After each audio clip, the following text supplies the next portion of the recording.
They're waving Mexican flags all over the place. And I kept asking them, they kept chanting Viva la Mexico. And I said, if you love Mexico so much, why don't you just go back?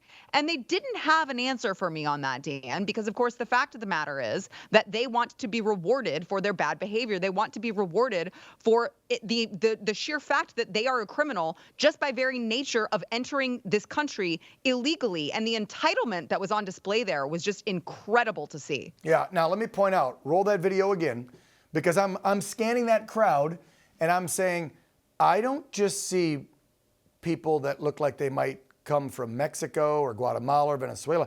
I see some really pasty, liberal, cracker-looking women and men in that crowd. So I would assume, and I don't want to assume that, I don't want to make an ass out of myself, but do I assume there are legal American, there she is, there's one, there's another one. Are they there supporting criminal illegal aliens, and these are American citizens supporting that criminal activity?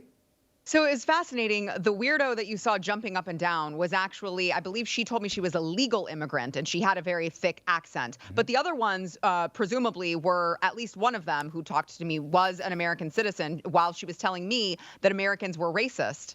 And then she said, I'm an American citizen. So you try to make sense of it and you really can't. But yes, there were some American sympathizers. I would say probably about 20% of crazy white liberals who were there to just sympathize with them and hold signs, you know, these mindless morons who are just holding, no human being is illegal. And other than that, it was a lot of people who, they said themselves, I'm not judging by the color of their skin, they were saying themselves either on the signs or to me personally that they were here in our country illegally.